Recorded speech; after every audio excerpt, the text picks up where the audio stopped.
Saber y hacer como Jesús. Saber y hacer como Jesús. Jesús sabía todas las cosas. Él conocía profundamente el corazón del hombre, no se guiaba por las apariencias. En él habitó la plenitud de la divinidad, por lo tanto él sabía todo anticipadamente. Pero aquí vamos a ver 4 cosas que nos enseña la Biblia y que nosotros no podemos desconocer. Así que presta atención, por favor. Y vamos a leer el pasaje, no está en la pantalla, así que seguilo de tu propia Biblia. Dice así el capítulo 13 de Juan. Antes de la fiesta de la Pascua, sabiendo Jesús que su hora había llegado para que pasase de este mundo al Padre, como había amado a los suyos que estaban en el mundo, escucha, los amó hasta el fin. ¿Cómo los amó Jesús? Hasta el fin. Y cuando cenaban, como el diablo ya había puesto en el corazón de Judas Iscariote, hijo de Simón, que le entregase, sabiendo Jesús que el Padre le había dado todas las cosas en las manos y que había salido de Dios y a Dios iba, se levantó de la cena y se quitó su manto y tomando una toalla se la ciñó. Luego puso agua en un lebrillo, o sea, una palangana, y comenzó a lavar los pies de los discípulos y a enjugarlos con la toalla con que estaba ceñido. Entonces vino a Simón Pedro, y Pedro le dijo, Señor, ¿tú me lavas los pies? Respondiendo Jesús y le dijo, lo que yo hago tú no lo comprendes ahora, mas lo entenderás después. Pedro le dijo, no me lavarás los pies jamás. Jesús respondió, si no te lavares no tendrás parte conmigo. Le dijo Simón Pedro, Señor, no solo los pies, sino también las manos y la cabeza. Jesús le dijo, el que está lavado no necesita sino lavarse los pies, pues está todo limpio, y vosotros limpios estáis, aunque no todos. Porque sabía quién le iba a entregar. Pero eso dijo, no estáis limpios todos. Así que después que les hubo lavado los pies, tomó su manto, volvió a la mesa y les dijo, ¿sabéis lo que os he hecho? Vosotros me llamáis maestro y señor y decís bien, porque lo soy. Pues si yo, el Señor y el Maestro, he lavado vuestros pies, vosotros también debéis lavaros los unos a los otros. Porque ejemplo os he dado para que como yo os he hecho, vosotros también hagáis. Hasta aquí leemos en la palabra de Dios. Jesús sabía todas las cosas y nosotros también tenemos que saber lo mismo que sabía Jesús, porque lo que sabía Jesús está revelado en su palabra. Ahora, si nosotros no leemos la Biblia, no lo vamos a saber. Si nosotros ignoramos las Escrituras, no vamos a saber nada. Y aquí hay cosas que son necesarias porque anticipan un futuro, pero también permiten saber lo que está pasando en el mismo momento. Él sabía, por ejemplo, el primer punto, el futuro final que le esperaba. Y estoy refiriéndome al futuro final, es decir, cuando ya estemos en el más allá. Es decir, que hayamos partido de este mundo. Fíjense lo que dice el versículo 1, que su hora había llegado para que pasase de este mundo al Padre. Él ya se daba cuenta que eran sus últimos minutos, faltaban 24 horas para que él fuese sacrificado. Él estaba despidiéndose de sus discípulos en la cena, la última cena, en el aposento alto, y él les estaba diciendo, ya voy a ser entregado, alguien me va a traicionar. Sabía perfectamente quién era y sabía que el diablo había llenado el corazón de Judas para cargar esa gran mentira y ese gran deseo de matar al Salvador. Y él sabía que su muerte estaba muy cerca, su muerte de cruz. Y él les estaba dando la última lección a sus discípulos. La pregunta que podemos hacernos aquí es, ¿qué hubiéramos hecho nosotros si nos dice el médico, nos dicen, te quedan 10 horas de vida? Tan joven que soy. Bueno, algunos no tanto. Pero ¿por qué?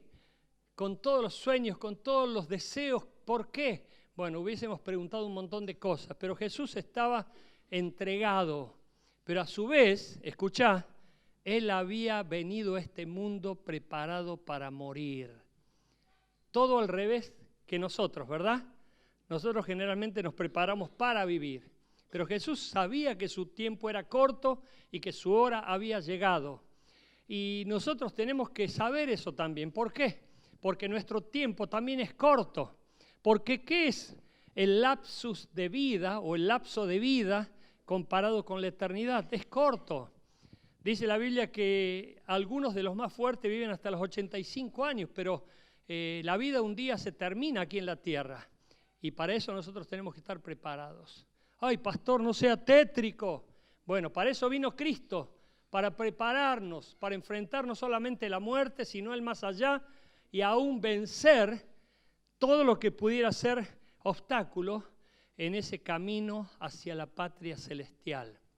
Por eso Jesús estaba preparado, pero Jesús estaba preparando a los discípulos y quería que sus discípulos no se sorprendieran ante cualquier circunstancia, que cuando les llegara el tiempo de su partida, podrían llegar a decir, heme aquí, Señor, estoy listo.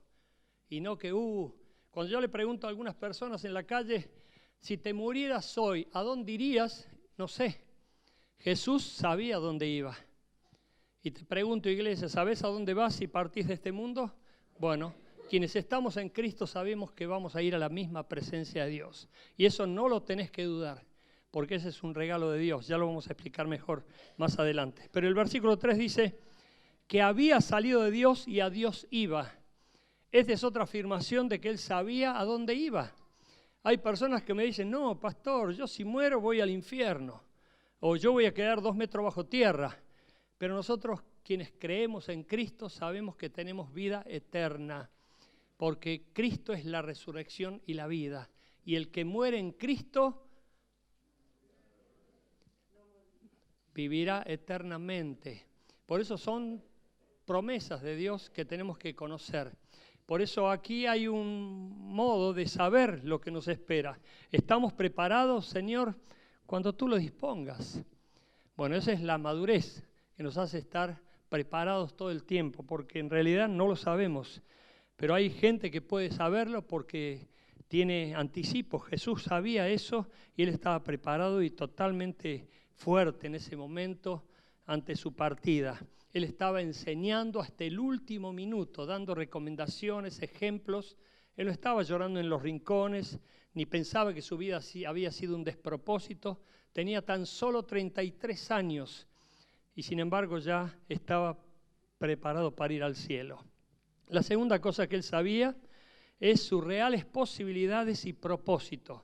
Dice el versículo 3 que el Padre le había dado todas las cosas en la mano. Todas las cosas se le había dado el Padre en las manos. Y quiero decirte, iglesia, que vos tenés que saber todo lo que Dios nos ha dado. El problema más serio que tienen muchos cristianos es que no saben lo que Dios ya nos ha dado. Porque ignoran la Biblia, porque no conocen la palabra, porque no conocen las promesas, porque no conocen a Dios, pero Él nos ha dado todo, dice la Biblia. El libro de Colosenses dice que ya nosotros estamos completos en Él. Ahora, si vos no estás en Él, vas a sentir falta de plenitud, vas a sentirte vacío, aburrido, triste, sin propósito, vas a sentirte como que estás viviendo por vivir, durando. Pero cuando vos reconoces que Dios ya nos ha dado todas las cosas, tu vida cambia, tu perspectiva cambia. Dice la Biblia en uno de sus textos, si Él no escatimó ni siquiera a su propio Hijo y lo envió por nosotros a la cruz, ¿cómo no nos va a dar también todas las cosas? Y Él ya nos la ha dado. Vos tenés que darle gracias a Dios por lo que ya Él nos dio. ¿Querés que te recuerde algunas? La salvación. ¿Qué es eso, pastor, la salvación?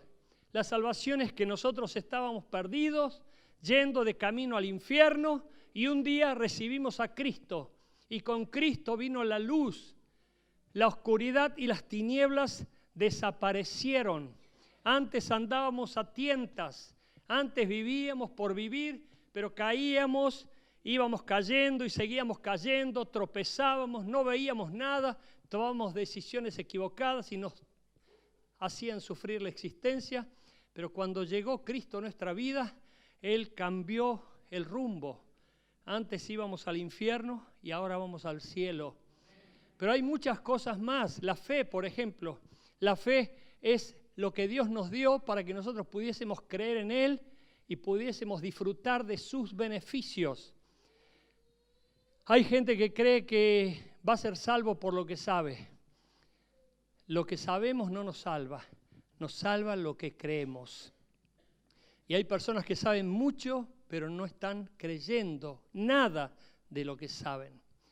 Por eso nosotros tenemos que creer, y la fe es lo que logra que nosotros podamos disfrutar de esa dimensión de bendición y que vos puedas disfrutar de lo que Dios preparó para nosotros. Nos ha dado también el poder.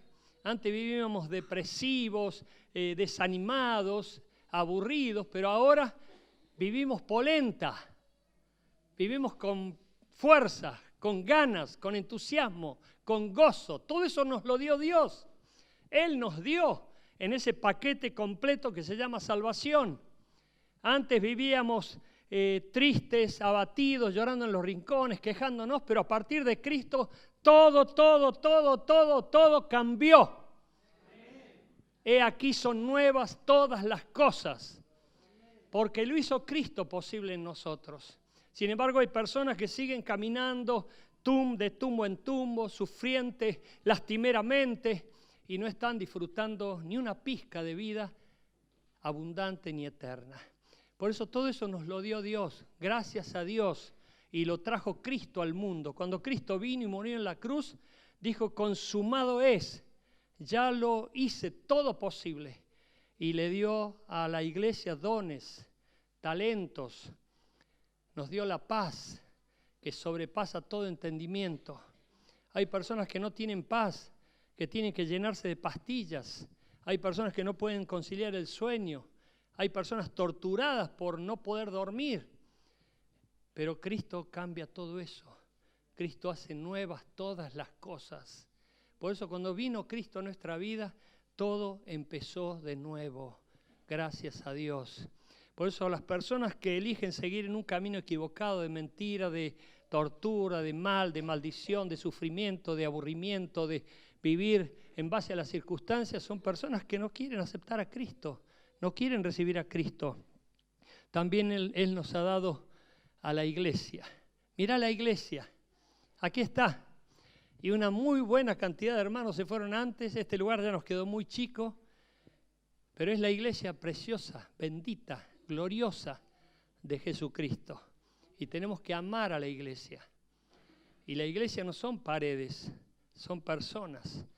Pero yo sé que a vos te cuesta amar, yo sé que te cuesta brindarte, yo sé que sos arisco, yo sé que te cuesta integrarte, yo sé que te cuesta relacionarte. ¿Por qué? Porque a lo mejor has vivido en una familia donde te trataron mal o te criaron con desconfianzas o te criaron con un montón de cosas y eso te condicionó. Pero Dios formó a su iglesia y Él llamó para que estuviesen juntos sus hijos y sus hijas. Vos tenés que discernir, tenés que darte cuenta que aquí está la iglesia. La iglesia de Jesucristo son personas que han rendido su vida a Cristo y quieren mejorar su vida, quieren cambiar su vida, quieren ser mejores como hijos de Dios, como esposos, como esposas, como padres, como hermanos. A menos que vos te encuentres a alguien que no quiera cambiar, que quiera seguir siendo el mismo, bueno, ahí tenés una persona que a lo mejor no es de la iglesia. Perdón, no quiero sembrar intrigas, pero a lo mejor es así. Vos tenés que darte cuenta y darte cuenta que está la iglesia reunida para adorar a Dios en espíritu y en verdad. Pero también nos dio al Espíritu Santo. El Espíritu Santo es el que nos guía a toda verdad. Jesús cuando se fue al cielo dijo, yo me voy, y los discípulos, ¿qué te vas? ¿Nos dejas solos? No, yo me voy, pero les dejo al Espíritu Santo, y el Espíritu Santo estará con vosotros y los guiará a toda verdad. Y el Espíritu Santo les dará poder, entusiasmo, para que vivan una vida realmente fuerte, no desanimada, desinflada, debilitada, para que ustedes puedan vivir una vida de victoria. Pero si no ves a una persona, escuchá, si no ves a una persona viviendo ese estilo de vida, es porque el Espíritu Santo o no está en ella o está apagado por el pecado que esa persona puede estar cometiendo. ¿Cuántos entienden esto? Por eso cuando el Espíritu Santo está actuando plenamente en uno, hay gozo, hay entusiasmo, hay paz, hay ganas, hay fuerzas, hay esperanzas que se renuevan permanentemente, porque eso es lo que produce el Espíritu Santo en nosotros, tanto el querer como el hacer por su buena voluntad. Pero tenemos que estar rendidos a Dios, sometidos a Dios, y reconociendo de que no nos dejó huérfanos, de que no nos dejó desesperanzados, que no nos dejó con las manos vacías. Él nos ha dado todas las cosas nos han sido dadas por Dios. Dice la Biblia que no hay don ni dádiva que no proceda del cielo, y es lo que hemos recibido nosotros en Cristo Jesús. Por eso tenemos que agradecer mucho más a Dios, porque Él también, así como Jesús sabía cuáles eran sus reales posibilidades y propósitos, nosotros también. Porque una persona que no sabe el propósito para el cual Dios la trajo al mundo, es una persona que está perdida todavía y necesita a Cristo. Y cuando viene Cristo, cambia toda esa realidad en una nueva realidad. 3. Jesús sabía que había gente que no lo iba a entender. Como a lo mejor aquí, Jesús sabía que había gente que no lo iba a entender. Dice el versículo 7, lo que yo hago, se lo dijo a Pedro, tú no lo comprendes ahora, mas lo entenderás después. Es cuando el hijo desobediente le pide a su papá, explícame por qué me estás pidiendo esto. Y el padre simplemente le tiene que decir, mirá hijo, no entendés todavía lo que yo te pido o la demanda que te estoy haciendo, pero va a llegar un día en que lo vas a entender. No, si no me lo explicás, no lo hago. Bueno, vení, acompáñame al baño. Perdón. Pero muchas veces nosotros no entendemos las cosas. ¿Por qué no las entendemos? Pueden haber 2 o 3 razones. Una de ellas es por la inmadurez. Es porque somos inmaduros. A lo mejor tenemos una mente muy carnal, acostumbrado a pensar solamente lo mundano, lo natural, y no entra nada de Dios, nada del Espíritu, nada de la fe, nada de lo que es propio de Dios. O a lo mejor no tenemos interés. A lo mejor no me interesa. Las cosas de Dios no me interesan. Hay gente que dice, no me interesa. Bueno, le interesan más las cosas del mundo. Y eso tiene otra lectura. Pero también hay personas que directamente no quieren entender porque no les conviene. No, si yo entiendo eso, que lo que usted me está diciendo es bíblico y yo lo tengo que hacer, no me conviene. ¿Por qué? Porque yo voy a perder. Pero va a perder cosas temporales, pero también, si no acepta la voluntad de Dios, va a perder también cosas eternas. Nosotros tenemos que tomar decisiones y las decisiones hacen nuestra vida. No es que vivimos por circunstancias, hoy se dio así, bueno, es causal, no. Nosotros vivimos en base a decisiones y si vos decidís correctamente, la bendición te va a alcanzar. Si vos decidís incorrectamente, la maldición te va a alcanzar. Eso nos lo enseña la Biblia. No es que lo estoy inventando ahora. Por eso dice en el libro de Deuteronomio, en el libro de Levítico, Dios le dice a su pueblo, aquí pongo delante de ustedes la bendición y la maldición. Ustedes eligen. La bendición está ligada a la obediencia y a la voluntad de Dios. La maldición está ligada a la desobediencia y hacer la voluntad del diablo o de la propia voluntad de alguien egocéntrico y mezquino.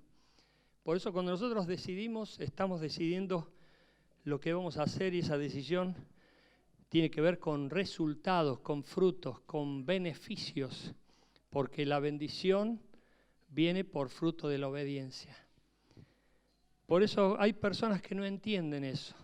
Pero ahora quiero aplicarlo al liderazgo, quiero aplicarlo a aquellos que están en los lugares de trabajo a veces, porque ayer la verdad que me gustó mucho el mensaje que compartió el pastor Gustavo, donde predicó sobre Juan el Bautista. Yo escuché muchos mensajes sobre Juan el Bautista, pero nunca el enfoque que él le dio. Me gustó muchísimo y lo quiero aplicar ahora porque viene justo para este punto. Juan el Bautista era un pastor muy exitoso, por así decirlo. Tenía una audiencia muy grande. La Biblia dice que multitudes iban al desierto a escucharlo y multitudes se arrepentían, multitudes se bautizaban, multitudes estaban escuchándolo todo el tiempo. Y bueno, podríamos pensar que eso lo agradaba. Si él hubiese sido una persona carnal o inmadura, hubiera floreado su ego, pero él era una persona madura, era una persona bien ubicada, consagrada en verdad.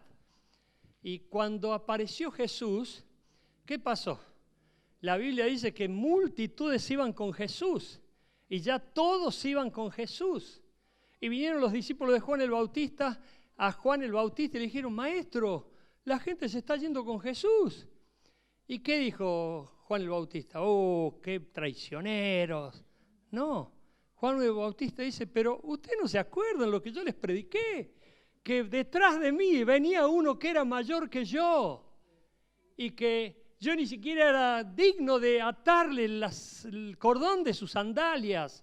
Eso fue lo que les expliqué. Y ahora vino. Es Jesús. Es Jesús.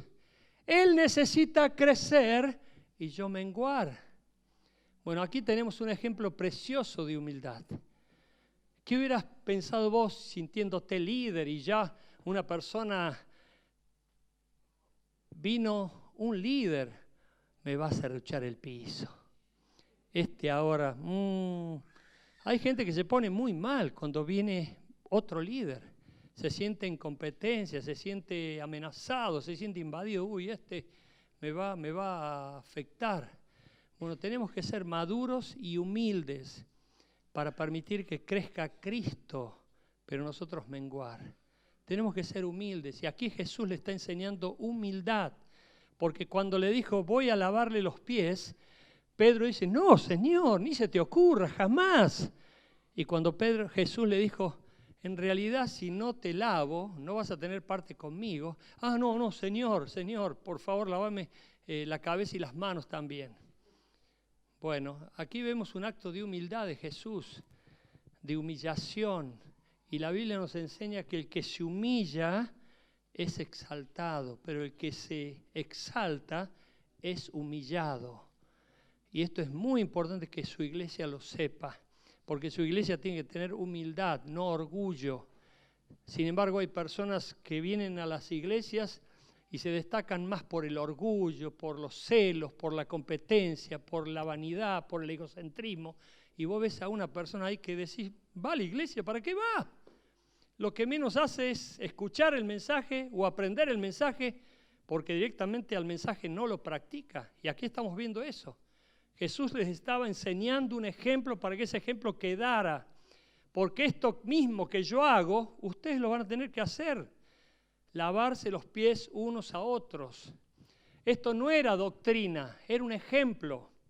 Si hubiese sido doctrina, nosotros tendríamos que estar todos los domingos lavándonos los pies. Pero no lo es un ejemplo que hizo Dios Jesús para mostrar la humildad. Y Él se puso a sí mismo como ejemplo.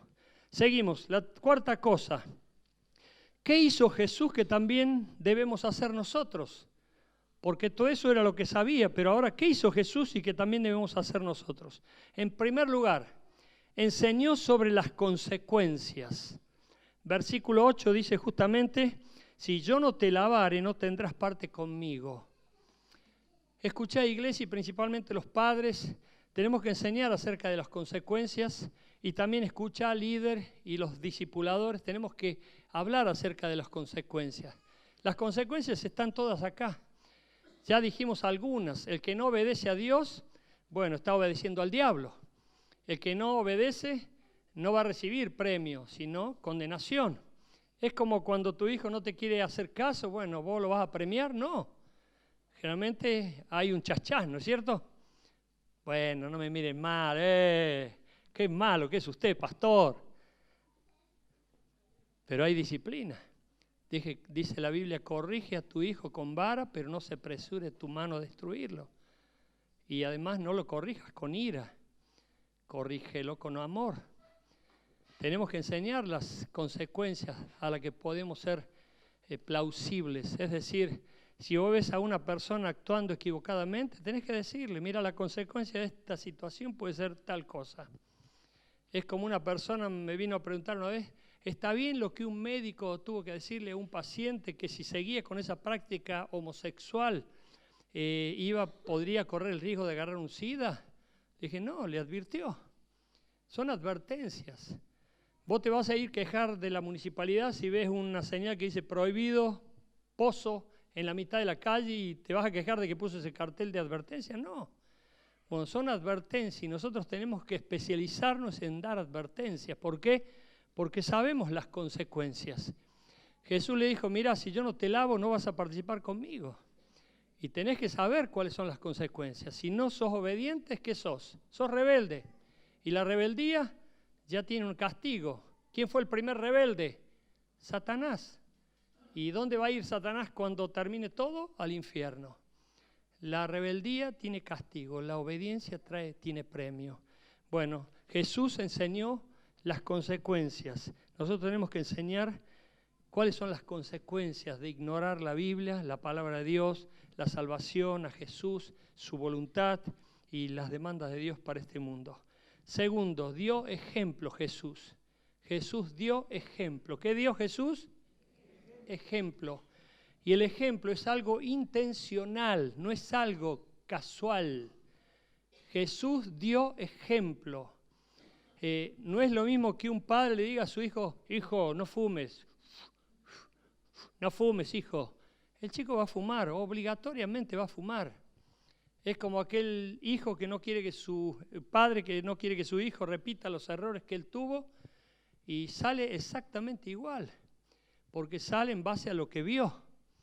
Nosotros tenemos que ser ejemplos intencionales. Nosotros tenemos que decidir ser ejemplo.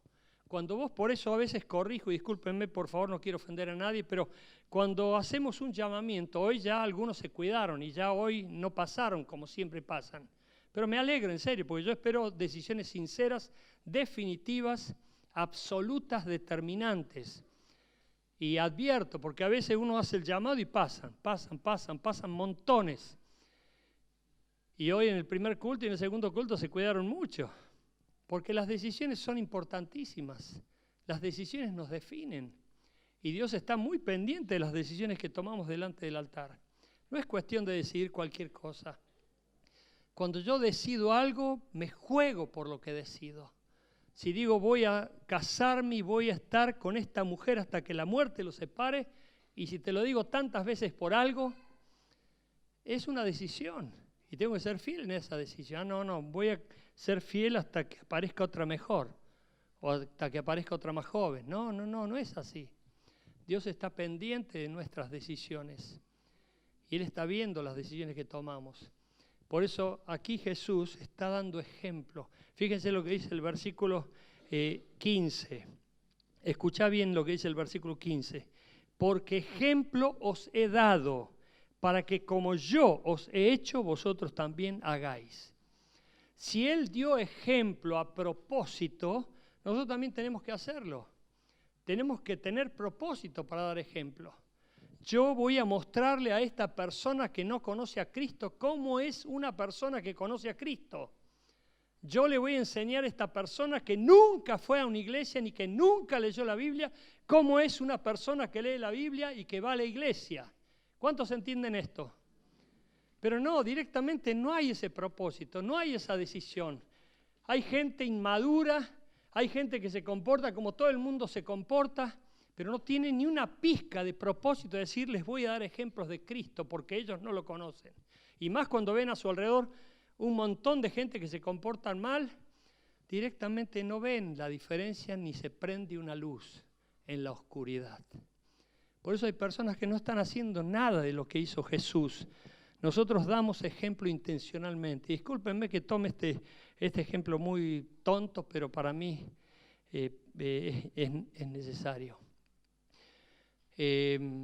Los pastores solemos estar en todas las reuniones y si yo no estoy a cargo de la predicación y es otro el que predica, yo tomo mensaje en el primer culto, copio el mensaje en el primer culto, tomo nota del mensaje en el segundo culto y tomo nota del mensaje en el tercer culto y son el mismo mensaje.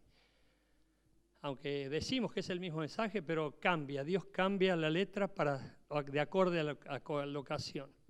Se los digo por experiencia. Y yo digo, pero la gente puede pensar, ¿por qué si usted ya tomó un mensaje, copió el mensaje en el primer culto? Yo sé que me están viendo. Y la gente que me está viendo está diciendo, el pastor no está tomando nota del mensaje, entonces no es tan importante tomar nota del mensaje.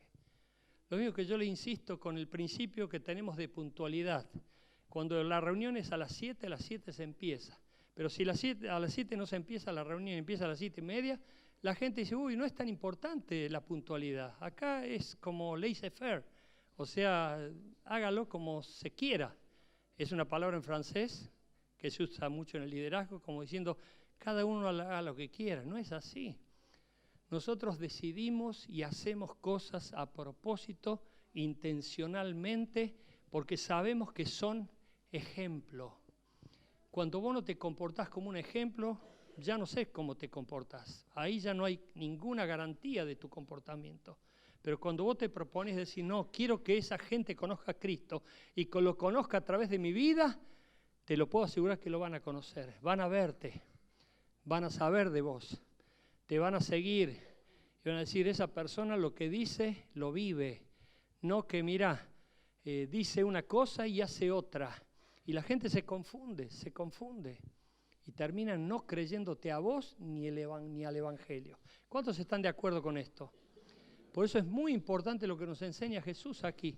Jesús les está dando ejemplo para que ellos también hicieran lo mismo. Ejemplos he dado para que ustedes hagan lo mismo. La tercera cosa, ya vamos terminando, mencionó los beneficios de hacer su voluntad. Versículo 17, lo digo nada más porque está clarísimo. Sabéis estas cosas, bienaventurados seréis si las hiciereis. Repito, si sabéis estas cosas, bienaventurados seréis si las hiciereis.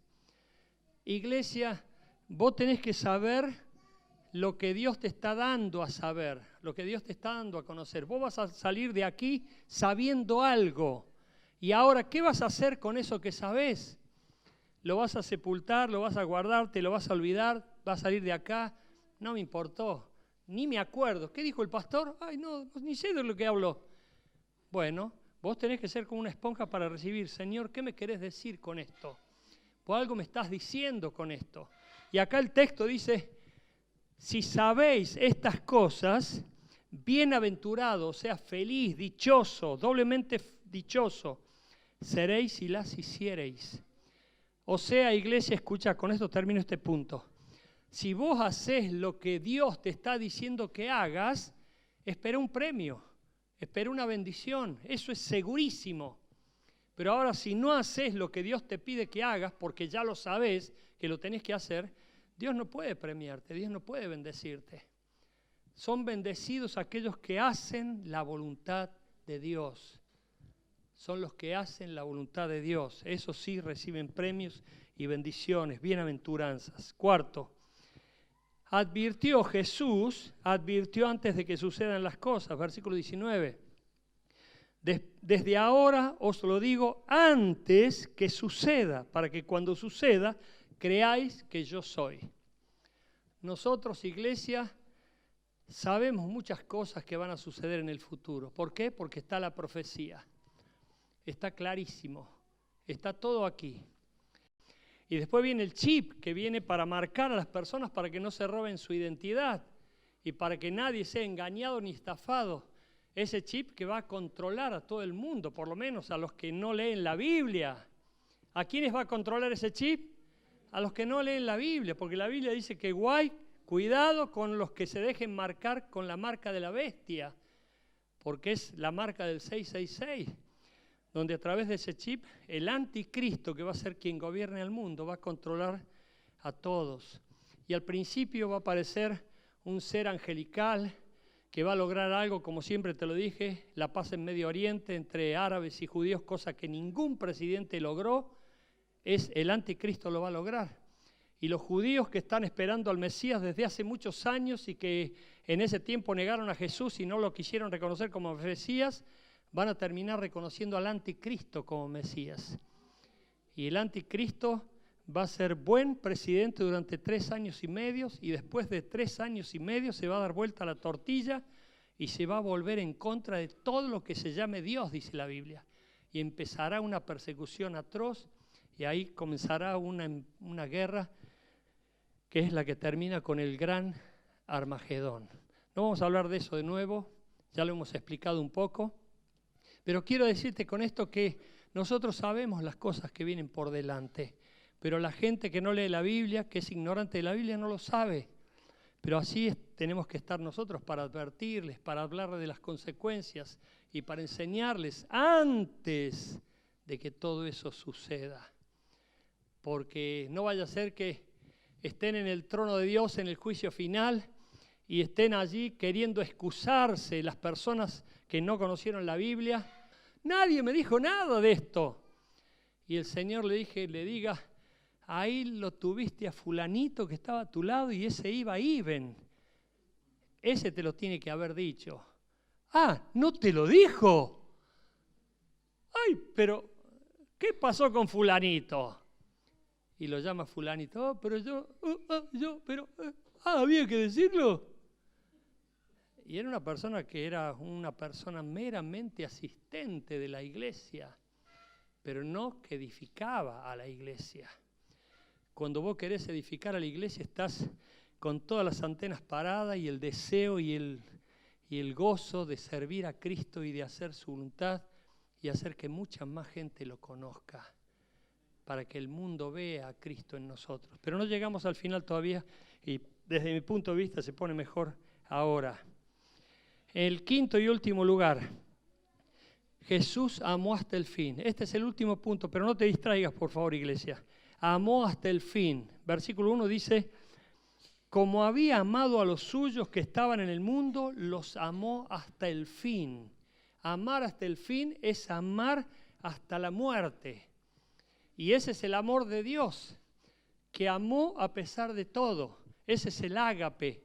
Amó y amó y amó y amó, por más que le tiraron piedras, por más que lo acusaron, por más que lo rechazaron, por más que lo persiguieron, por más que le mintieron, lo calumniaron, por más que lo crucificaron, por más que lo mataron. Él no dejó de amar. Él siguió amando hasta el fin. Ese es el amor que tenemos que aprender nosotros. Yo te dije, iglesia, el amor no es una emoción, no es un sentimiento novelesco. El amor es un mandamiento, es una decisión que yo tengo que tomar.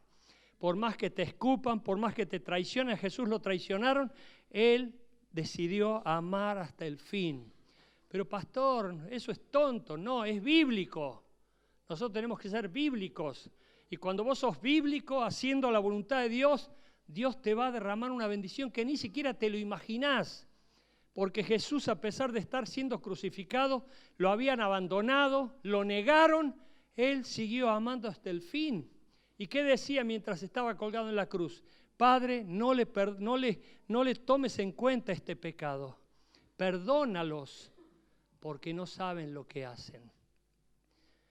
La gente que se enfrenta a un hijo de Dios y lo traiciona y le hace cosas feas, ni siquiera sabe lo que está haciendo, ni siquiera sabe con quién se va a enfrentar tarde o temprano. Pero vos ya sabés a quién perteneces, vos ya sabés a quién te debes. Vos tenés que ser ejemplo de Cristo. Así que dejá de ser ejemplo del diablo, reaccionando mal, insultando, hiriendo, traicionando, siendo recíproco. Si me ama, yo lo amo, si me saluda, yo lo saludo. No, eso es del diablo. Vos tenés que dar ejemplo de Cristo. Ama a tu enemigo, ama a tu esposa, ama a tu prójimo. Son todos imperativos, es decir, mandamientos. Yo cuento esto y con esto termino. Una vez me visitó una familia, un matrimonio, mejor dicho, que estaban como perro y gato. Hacía 3 meses que estábamos viviendo en Luján y nos llamaron por teléfono, vinieron.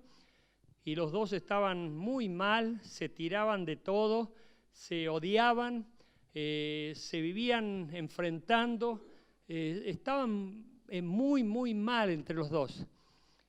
Y yo les hablé del perdón de Dios, les dije, ustedes se tienen que perdonar, se tienen que amar, se tienen que perdonar. Y la mujer entró en razón y dijo, está bien, yo lo perdono, está bien, yo lo perdono y bueno, también le pido perdón. Y el hombre dijo, no, yo tengo que pensarlo. Y yo le digo, no tenés que pensarlo, tenés que obedecer. No a mí, sino a la palabra de Dios. Y él dijo, no. Digo, déjame orar por vos. Esto sucedió así literalmente, ¿no? Digo, ponete de pie, por favor, déjame orar por vos. Cuando lo hice poner de pie y le puse las manos, ¡boom! Voló contra el piso, estaba lleno de demonios. Empezó a vomitar, estaba lleno de demonios. Cuando la persona se agarra del odio, del rencor y no quiere perdonar, el diablo lo toma. Y esa persona se convierte en un peligro. Por eso Satanás entró en el corazón de Judas, porque ese corazón estaba vacante. En nuestro corazón tiene que estar Cristo y tiene que llenarlo con su gloria.